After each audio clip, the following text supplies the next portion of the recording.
தாய் தமிழ் உறவுகளுக்கு வணக்கம். டாஸ்மாக் கடை திறப்பு நேரம் மாற்றம். டாஸ்மாக் கடை திறப்பு நேரம் மாற்றப்படுகிறது என்ற தலைப்பில் இந்த காணொலியை காண்கிறோம். செல்வி ஜெயலலிதா ஆட்சியில் மதுபான கடைகள் எல்லாம் டாஸ்மாக் கட்டுப்பாட்டில் கொண்டு வரப்பட்டன. காலை 7 மணி முதல் டாஸ்மாக் கடைகள் இரவு 11 மணி வரை செயல்பட்டன. பின்பு அரசியல் கட்சிகளுடைய கோரிக்கையை ஏற்று பொதுமக்களுடைய கோரிக்கையை ஏற்று 10 மணி முதல் இரவு 11 மணி வரை செயல்பட்டன. பிறகு 12 மணி முதல் இரவு 10 மணி வரை இயங்க வேண்டும் என்று டாஸ்மாக் கடை திறப்பு நேரம் மாற்றப்பட்டுள்ளது. தற்பொழுது மதியம் 12 மணிக்கு கடை திறக்கிறது.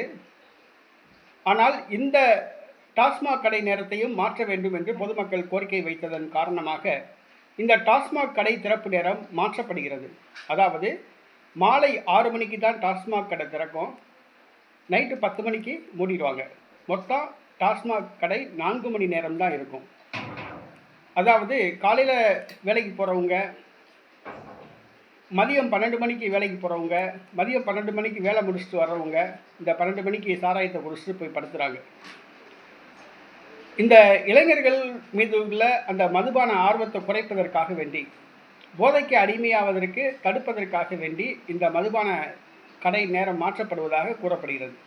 அதாவது இளைஞர்கள் மதுவுக்கு அடிமையாக இருக்காங்க, டாஸ்மாக் கடை நேரத்தை குறைச்சா அந்த மதுவுக்கு அடிமையாகிறது குறையும், மது மேலே உள்ள ஆர்வம் குறையும் அப்படின்னு கருதி இந்த நேரத்தை குறைக்கிறாங்க. டாஸ்மாக் கடை நேரத்தை குறைச்சாலுமே கூட விற்பனை குறையாது. காலையில் 6 மணிக்கு திறந்தாலும் சரி, 10 மணிக்கு திறந்தாலும் சரி, மதியம் 12 மணிக்கு திறந்தாலும் சரி, சாயந்தரம் 6 மணிக்கு திறந்தாலும் சரி, மதுபான விற்பனை குறையாது. ஏன்னா கூட்டம் கட்டி ஏறும். இப்போ கூட்ட நெரிசல் இல்லாமல் வாங்குகிறாங்க. சாயந்தரம் 6 மணிக்கு கடை திறந்தாங்கன்னா க்யூவில் நிற்பாங்க, கூட்டம் கட்டி ஏறும். கண்டிப்பாக விற்க வேண்டிய சரக்கு விற்கத்தான் செய்யும். அடுத்ததாக இந்த டாஸ்மாக்கு கடை திறப்பு நேரத்தை குறைக்கிறதுனால மதுபான ஆர்வத்தை குறைக்க முடியாது, இளைஞர்கள் மதுவுக்கு அடிமையாகிறத தடுக்க முடியாது. கம்ப்ளீட்டாக மதுபான கடைகளை பூரா க்ளோஸ் பண்ணிவிட்டு மதுவிலக்கு நடைமுறைப்படுத்தினா தான் இளைஞர்கள் மதுபானத்துக்கு அடிமையாகிறத, மதுவுக்கு அடிமையாகிறத நம்ம காப்பாற்ற முடியும். அடுத்ததாக பார்த்தீங்கன்னா, இன்றைக்கி டாஸ்மாக் கடை 6 மணிக்கு அப்படின்னு சொல்கிறாங்க, சாயந்தரம் 6 மணிக்குன்னு. இன்றைக்கி திமுக ஆட்சியில் சென்னையில், மதுரையில் பல இடங்களில் பார்த்தீங்கன்னா 24 மணி நேரமும் மதுபான கடைகள் இயங்குச்சு. கலெக்டர்கிட்ட புகார் கொடுத்து கூட கலெக்டர் கண்டுக்கலை, காவல் நிலையத்தில் புகார் கொடுத்து கூட கண்டுக்கலை. காலையில் 7 மணிக்கு கடை திறந்து ஓட்டினவங்களாம் இருக்காங்க. ஆக இந்த சாயந்தரம் 6 மணிக்கு கடை திறப்பு அப்படிங்கிறது ஒரு கண் துடைப்பாக தான் மாறிப்போம்.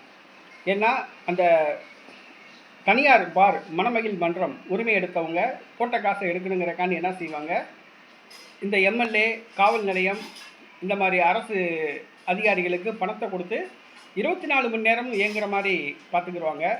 இல்லாட்டினா கதவை மூடிட்டு ஆள் வர வர கதவை திறந்துட்டு உள்ளே விடுவாங்க. ஆக இந்த சாயந்தரம் 6 மணிக்கு கடை திறப்புங்கிறது எவ்வளவு சாத்தியம்ங்கிறது சொல்ல முடியாது. ஏன்னா சென்னையில் 24 மணி நேரம் மதுபான கடைகள் இயங்குச்சு. காலையில் 7 மணிக்கு கூட பாரை திறந்து வச்சு சரக்கு விற்றாங்க. ஆனால் 6 மணிக்கு இப்போ கடை திறப்பு நேரம் மாற்றப்படும்னு சொல்கிறாங்க. அதை கரெக்டாக ஃபாலோ பண்ணுவாங்களா அப்படிங்கிறது ஒரு கேள்விக்குறி.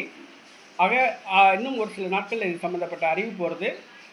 டாஸ்மாக் கடை நேரம் மாற்றப்படுகிறது. மாலை 6 மணி முதல் இரவு 10 மணி வரை.